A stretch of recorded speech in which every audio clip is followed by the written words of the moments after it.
ఈసారి జరగబోయే 2026 ఐపీఎల్ కోసం మన సన్‌రైజర్స్ హైదరాబాద్ టీం చాలా స్ట్రాంగ్‌గా కనిపిస్తుంది. ముఖ్యంగా బ్యాటింగ్ విషయంలో చాలా భీకర లైనప్ సెట్ అయింది. కానీ ఉన్న ప్రాబ్లమ్ అంతా బౌలింగ్‌లోనే కనిపిస్తుంది. ఒకప్పుడు ఎస్ఆర్‌హెచ్ అంటే బౌలింగ్ ఉండి బ్యాటింగ్ లేకుండా పోయేది. అప్పట్లో 100, 120 లాంటి చిన్న చిన్న స్కోర్స్‌ని కూడా డిఫెండ్ చేసి గెలిచారు. కానీ ఇప్పుడు దానికి కంప్లీట్ రివర్స్‌గా మారిపోయింది. ఇప్పటి ఎస్ఆర్‌హెచ్ అంటే బ్యాటింగ్ ఎక్కువగా ఉండి బౌలింగ్ లేకుండా పోయింది. ఈ బ్యాటింగ్ లైనప్‌తో 200 కంటే ఎక్కువ పరుగులు చేసినప్పటికీ కూడా వాటిని డిఫెండ్ చేయలేకపోతున్నారు. ఆట మొత్తం బ్యాటింగ్ పైనే ఆధారపడి సాగుతుంది. ఇలా అయితే మన ఎస్ఆర్హెచ్ ఎక్కువ మ్యాచ్లు గెలిచే అవకాశం లేకుండా పోతుంది. ఎందుకంటే ప్రతి మ్యాచ్లో బ్యాటర్స్ అందరూ రాణించలేకపోవచ్చు. మన వాళ్ళు ఆగారంటే మాత్రం 200 పక్కా, లేదంటే 140 లోపు ఆల్అవుట్ అవుతారు.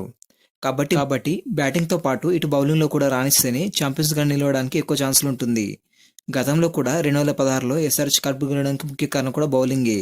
అప్పట్లో భువనేశ్వర్ కుమార్, నటరాజన్, ఖలీల్ అహ్మద్, సందీప్ శర్మ, రషీద్ ఖాన్ లాంటి మంచి మంచి బౌలర్స్ అంతా మన ఒక్క టీంలోనే ఉండేవాళ్ళు. ఇప్పుడు వాళ్ళంతా ఒక్కో టీంకి మెయిన్ బౌలర్గా ప్రతి టీంలో రాణిస్తున్నారు. కాబట్టి ఒక టీం కప్పు కొట్టాలంటే బౌలింగ్ కూడా సాలిడ్గా ఉండాలి. మరి ప్రస్తుతం ఎస్ఆర్హెచ్లో బౌలింగ్ సమస్య బాగా ఉంది. ముఖ్యంగా అందులో ఈసారి ఓపెనింగ్ బౌలర్ విషయంలో చాలా ఇబ్బంది ఉంది. లాస్ట్ ఇయర్ కూడా షమి లాంటి గొప్ప ప్లేయర్ కూడా ఎస్ఆర్హెచ్లో రాణించలేకపోయాడు. పైగా ఈసారి కెప్టెన్ ప్యాట్ కమిన్స్ తప్ప పెద్దగా అనుభవం ఉన్న ప్లేయర్స్ ఎవరూ లేరు. మరి ఈసారి ఎస్ఆర్హెచ్కి ఆ ఓపెనింగ్ బౌలర్గా ఎవరు ఆడతారు, వారి బలాలు బలహీనతలు ఏంటో తెలుసుకుందాం. ఈసారి జరిగిన మినీ యాక్షన్లో పెద్ద బౌలర్స్ ఎవరూ లేరు కాబట్టి సిఎస్కే లాంటి పెద్ద టీం కూడా న్యూ యంగ్ టాలెంటెడ్ క్రికెటర్స్ పైన ఫోకస్ పెట్టింది.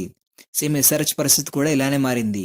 ఎస్ఆర్హెచ్కి ఫారెన్ ప్లేయర్స్ కన్నా ఇండియన్ ప్లేయర్స్ అవసరం ఎక్కువగా ఉంది. కాబట్టి యాక్షన్లో మంచి ఇండియన్ బౌలర్స్ ఎవరూ లేరు. అందుకే ఎస్ఆర్హెచ్ ఇద్దరు చిన్న ప్లేయర్స్ని తీసుకుంది. ఇందులో ఒకరికి టీమిండియాలో ఆడిన అనుభవం ఉంటే, మరొకరు మాత్రం ఇప్పుడిప్పుడే రైజ్ అవుతున్న కొత్త టాలెంటెడ్ ప్లేయర్.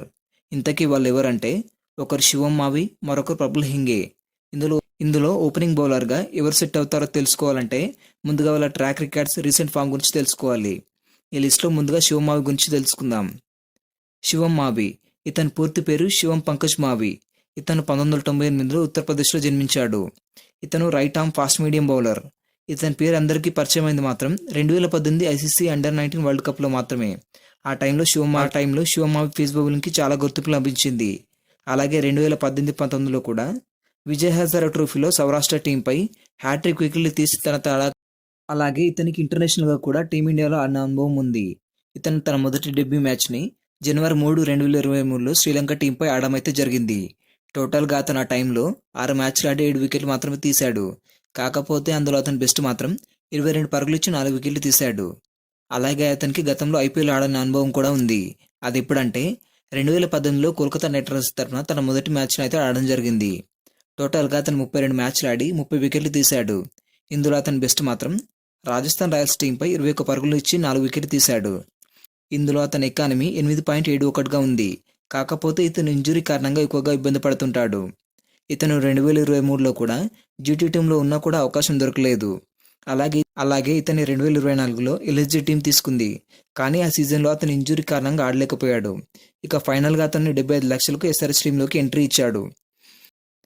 ఇక ఇతని బౌలింగ్లో ఉన్న స్పెషాలిటీ ఏంటంటే, ఇతను 140 కిలోమీటర్ల వేగంతో బంతిని వేయగలడు. అలాగే వికెట్ టేకింగ్ ఎబిలిటీ ఉన్న బౌలర్. అలాగే ఇతను పవర్ ప్లేలో మాత్రమే కాదు, మిడిల్ ఆర్డర్ ఇంకా డెత్ ఓవర్లో కూడా బౌలింగ్ చేసే కెపాసిటీ ఉంది. కాకపోతే ఇతని ఫామ్ ఇంజురీ కారణాల వల్ల చాలా స్లో అయిపోయింది. అలాగే ఇతను ఎక్స్ట్రాడినరీ ప్లేయర్ అయితే కాదు, ఒక యావరేజ్ ఫాస్ట్ బౌలర్. అలాగే ఈ లిస్ట్లో ఎస్ఆర్హెచ్ తీసుకున్న మరొక మంచి ప్లేయర్ ఎవరంటే ప్రబుల్ హింగే. ఇతను రీసెంట్గా రైజ్ అవుతున్న యంగ్ ప్లేయర్ కాబట్టి ఇతని రికార్డు గురించి ఎక్కువగా అందుబాటులో అయితే లేవు. అయినా కూడా మన సబ్స్క్రైబర్స్ కోసం చాలా కష్టపడి ఇతని గురించి కొన్ని మంచి మంచి రికార్డ్స్ గురించి అయితే తెలుసుకొని వీడియోలో పెట్టడం అయితే జరిగింది. కాబట్టి ఈ వీడియోని కేవలం చూడడం మాత్రమే కాకుండా లైక్ చేసి మన ఎస్ఆర్హెచ్ అభిమానికి షేర్ చేయండి. ప్రఫుల్ ప్రకాష్ హింగే, ఇతను 2002లో జన్మించిన మహారాష్ట్రలోని విదర్భకు చెందిన 23 ఏళ్ల యంగ్ ప్లేయర్. ఇతన్ని ఎస్ఆర్హెచ్ కేవలం 30 లక్షల బేస్ ప్రైజ్కు తీసుకుంది. ఇతను right arm medium fast bowler. ఇతనికి ఇంటర్నేషనల్లో ఆడిన అనుభవం లేకపోయినా కూడా డొమెస్టిక్లో మాత్రం ఎక్సలెంట్ ట్రాక్ రికార్డ్స్ ఉన్నాయి. ఇతను రంజీ ట్రోఫీలో కేవలం 9 మ్యాచ్ల్లోనే 26 వికెట్లు తీసి తన పేరు మారుమోగిపోయేలా చేశాడు. ఇతని బెస్ట్ మాత్రం 60 పరుగులు ఇచ్చి 4 వికెట్లు ఒకే మ్యాచ్లో తీశాడు. ఇతని బౌలింగ్లో ఉన్న స్పెషాలిటీ ఏంటంటే, ఇతను కూడా 140 కిలోమీటర్ల కంటే ఎక్కువ వేగంతో బౌలింగ్ చేయగలడు. కేవలం అది మాత్రమే కాదు, ఇతను బాల్ని స్వింగ్ చేయడంలో స్పెషలిస్ట్ అని చెప్పొచ్చు. అంటే అచ్చం మన భూవీలాగే గాల్లోని బంతి డైరెక్షన్ మార్చే సత్తా ఉంది. అలాగే ఇతను చాలా కంట్రోల్గా, డిసిప్లిన్గా బౌలింగ్ చేస్తాడు.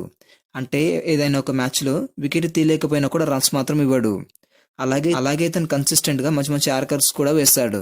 అంటే ఒక మంచి బౌలర్కు ఉండాల్సిన లక్షణాలని ప్రఫుల్ హింగోయిలో పుష్కలంగా ఉన్నాయి. అతను గనక ఎస్ఆర్హెచ్ తరఫున మంచి పర్ఫార్మెన్స్ ఇస్తే మాత్రం అతను ఎస్ఆర్హెచ్లోనే ఉండడం పక్కా. ఇతను ఫ్యూచర్లో టీమిండియాకి సెలెక్ట్ కాకపోతే ఇందులో ఉన్న ఒక చిన్న ఇబ్బంది ఏంటంటే ఇతను ఇప్పటి వరకు డొమెస్టిక్లో మాత్రమే ఆడిన అనుభవం ఉంది. కానీ ఐపీఎల్ మాత్రం ప్రపంచంలో ఉన్న గొప్ప గొప్ప పేర్స్ అందరూ ఆడతారు. కాబట్టి ఐపీఎల్లో వాళ్ళని ఓడిస్తేనే ఇతని టాలెంట్కి అసలైన గుర్తింపు లభిస్తుంది. కాబట్టి నా ఒపీనియన్ ప్రకారం ఎస్ఆర్హెచ్ ఓపెనింగ్ బౌలర్గా ప్రఫుల్ హింగే బాగా సెట్ అవుతాడు. కానీ ఎస్ఆర్హెచ్ అనుభవాన్ని దృష్టిలో ఉంచుకొని ఆడిస్తే మాత్రం శివమావికి ఛాన్స్ ఇచ్చే అవకాశం ఉంటుంది. వాస్తవానికి మొదట వీళ్ళిద్దరికీ ఛాన్సులు రాకపోవచ్చు.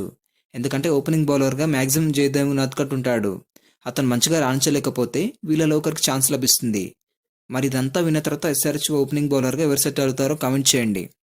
ఈ వీడియో నచ్చినట్లయితే లైక్ చేయండి. ఇలాంటి మరిన్ని అప్డేట్స్ కోసం మన ఛానల్ సబ్స్క్రైబ్ చేసుకోండి.